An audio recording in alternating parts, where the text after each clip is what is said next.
So we have four. So we have about three such classes which are called all about pawns, because pawns are the most neglected pieces in a game of chess. But I'd say that pawns are like trenches in a battlefield. If you have built a pawn wall somehow, then the other side has to find their way around those trenches, right? So I would say that pawns are very important because you have to know how to manage the pawns. Also, some pawn positions are good for you and some are not. Some would help your pieces and the others would actually block you. For example, if I had a pawn structure like this,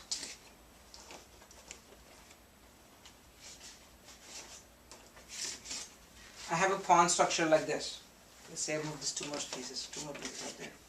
So I have this nice wavy pawn structure.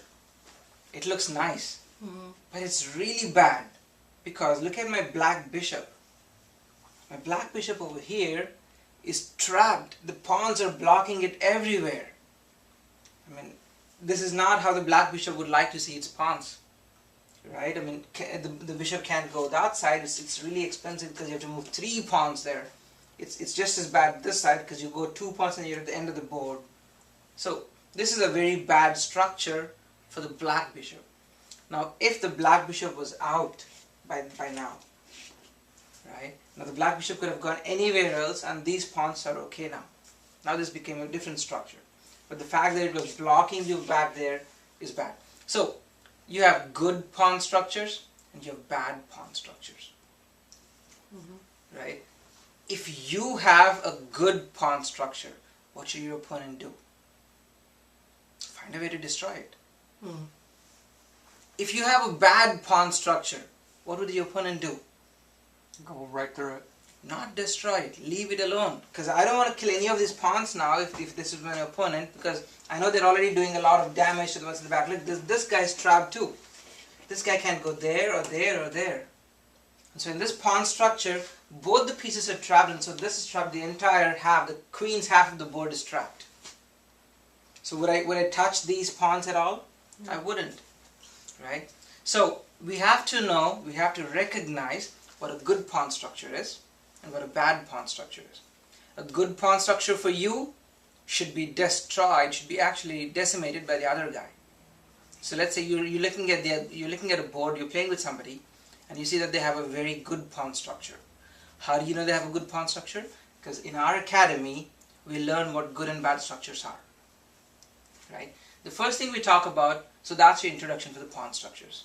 The intro for this is that pawns are very important, and pawn structures are of 2 types, good or bad. If they're good for you, then they're obviously bad for the other because they're helping you now. Your pawn structure could be helping you. But if they're bad for you, then the other guy would be a fool to destroy your bad structure because he's helping you. And now what should he do? He should find a way to exploit that weakness and get some strength over there. So in the first topic we'll talk about is the backward pawn. The backward pawn. And in the backward pawn, a backward pawn is a pawn which does not have any other pawn to defend it. So for example, I move this like this. Let's say we don't have the rest.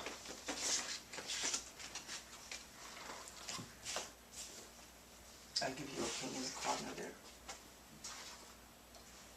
I'll give you a rook. You said a pawn that does not have any other pawn to defend it.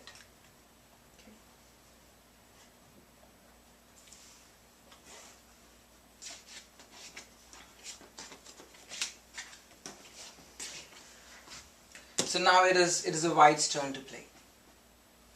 Does the black side have any backward pawn? There is one backward pawn there. It has no other pawns defending it, and so it's a hanging piece. So we have to make a plan to get to that hanging piece. So we go 2 steps and 1 turn, and typically let's say that's blocked there. Let's say it's like that, right? So this guy cannot even come here. So now this is truly trapped in the back, because if you go there, I'm going to capture you, and in 2 moves I have a queen. So I have no other choice but to stay put there like that. And so now I'm going to go attack it there. If I go attack it there, you can't just lose it. What would you do? Get this major piece all the way there and support it. Backward pawns are bad for the blacks now for two reasons. The first reason is they're very prone to attack. It's easy to attack a piece with no support. Right? So backward pawn is the main target for attack. The second thing is it's very expensive. You're taking your rook out of the game literally because he's now supporting the pawn. It should be the other way around. Pawns have to support their major pieces and help them in the attack. Now we have this big rook doing nothing but guarding the pawn, the measly pawn. Right? And so now the blacks are as good as having no rook at all. Because what is the rook doing? Just that. Right? So the other thing we have here is, the other thing that's going on here is, there's a hole in the front here. There's a hole in front of the backward pawn. And what always happens and what should happen is the other piece goes and sits in that hole. Now when that happens, remember that a backward pawn is usually in the back rank, somewhere in the end. So when these pieces come so far out and it is supported so strongly, it's hard for like a major piece to take it out. Let's say you had a queen in place. Now would your queen go take the knight? No. You can't, because it's 9 points versus 3 points and it's supported. Right? So that hole in the middle in front of the pawn is easily exploitable by the other side. They can easily come and park one of their big pieces there, and that'll be a major pain in the neck. Right? Because this guy could go do whatever he wants. He could just go there, attack that. And now look at that, he's attacked there. And so if he goes away, you'll get this. Well, if you can't attack him now, so if you go there somewhere again, but you lost a pawn. Right? You already lost your pawn. So this hole in the middle, this hole in front of the backward pawn is a critical piece. The other side has to find a way to get a big piece and park it into that hole. Because you actually are hiding behind a pawn shield here. And for a change, that pawn shield is not yours. Even if we did not have this piece here, right? Let's say that, and we were here like this. This is the backward pawn, right? And let's say we were over there somewhere. This is the backward pawn. If you can't get to the backward pawn, at least get to the hole in front and park it there. Now you have a shield. These two pawns are your shield, right? I mean, if you have other pieces here, like other pawns in the front. If this pawn were not here, let's see, if the pawn were not here, let's go ahead. Because if the pawn were not here, you could have attacked it directly. But now you can't, because there was a pawn there was indeed a pawn there, and that pawn is blocking this guy right here. This is creating a pawn wall for you where you could easily hide behind. It's a simple concept, like 2 or 3 main topics. What would you do if you have a pawn wall, if you have a backward pawn? You would find a way to get rid of it. Well, now you have 2, right? And now we have 2. It gets even worse, yes. Mm-hmm. And how do you get rid of a backward pawn? Find a way to move it forward. Right? And now you don't have a backward pawn anymore. Have the pawns, have as few backward pawns as you can. Now this is probably called a good structure because you only have 1, as opposed to this, which is bad because now you have 2. And if I was here somewhere, and this guy was here, one of those 2 is a goner now. But now right there, he's attacked there. Instead of getting him here to go and defend this backward pawn, a better thing to do would be to get rid of the backward pawn. Leave him where he is. So now you saw that this guy was attacking him. Mm-hmm. Because a backward pawn is easy to be attacked. When you're attacking a backward pawn, you have 2 choices. Defend it, or simply get it out from being a backward pawn. So you want it to be out from being a backward pawn. Don't have backward pawns, just get them out. As opposed to supporting a backward pawn, which is bad. The second thing we do is we want to make sure the whole part is really understood. The moment you see a hole, you want to take it out.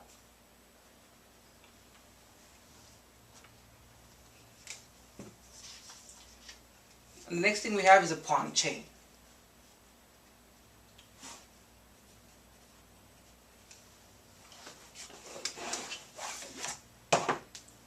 A pawn chain is a string of diagonal pawns, 3 or more. So you see the 3 diagonal pawns there? We just have a pawn chain there. Do we see any pawn chain on the other side? Yes. We see a pawn chain on the other side. What you have to remember is the pawn chain is the strongest at the end that is closer to the enemy. If that is where the enemy is, and this is my pawn chain is strongest at the top. Because I am this side now, this is my pawn chain. My pawn chain is the strongest at the top. And the pawn chain is the weakest at the bottom.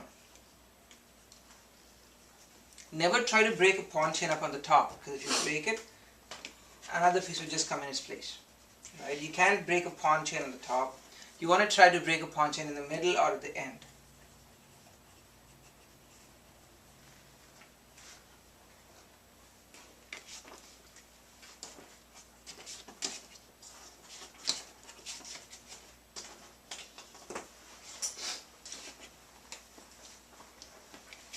So the next thing we have is pawn chains facing the king and going away from the king. Look at this pawn chain. This pawn chain is going away from that king. If I were to get a few of my, this pawn chain is going away from that king, right? So which means that if I have some of my pieces here, actually I do have a few pieces here. I'm going to give myself another pawn too. If the pawn chain is going away from that king, I'm literally building a wall. So my pieces can't go attack the king. So I can't go there and say check anymore because my own piece is blocking me. Right? So pawn chains going away from the enemy king are bad.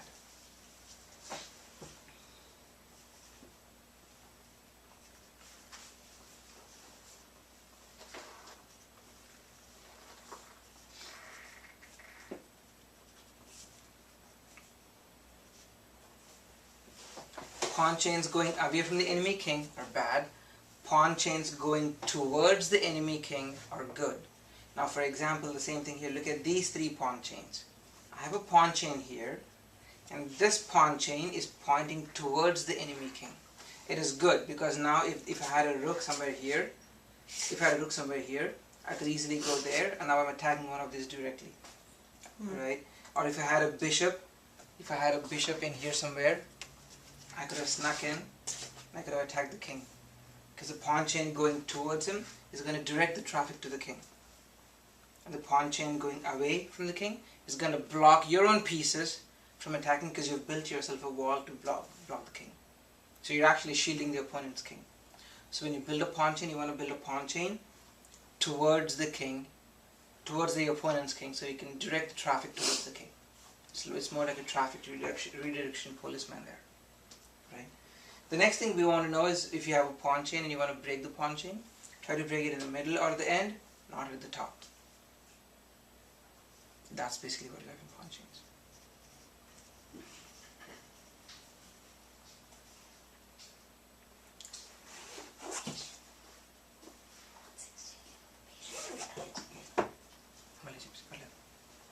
Patient only king it with castle. Oh yes, thank you.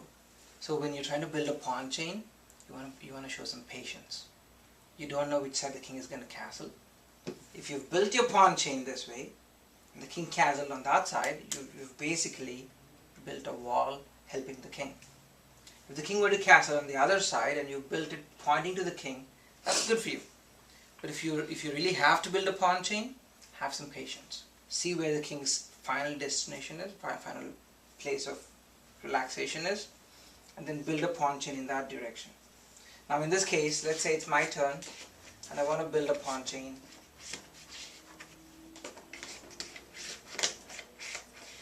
I saw the king has gone to that corner. I don't want to build a pawn chain by moving this pawn 2 spaces. Because by doing this, I just covered his king up. So maybe if I have to really build a pawn chain, a better pawn chain to build is move this 2 spaces move that one space, and now you've just freed up both of these to go attack the king. Hmm. The other way would have been really disastrous, because if you've done the other way around, that goes 2 steps and that goes 1 step, you've actually built a pawn chain after the king has reached his final destination, but now you've blocked him. So just show some patience and make sure that you know where the king's final destination is, or final resting spot there is, before you can build a wall directing your own pieces in that direction. So this is a good example too. Both the kings have castled, and they've castled on the king side, and you have this piece up there. You could have built a pawn chain in 2 moves, either with these 2 pawns or those 2 pawns. It probably makes sense to move it this way, because now you're getting all your pieces out to attack this side, attacking that side, right? So I guess in 2 moves, just go there and go there, and that's checkmate. Just by building a pawn chain this side, in 2 moves you had a checkmate. You couldn't have done the same thing if you were doing it on the other side, right? So that is the patience part.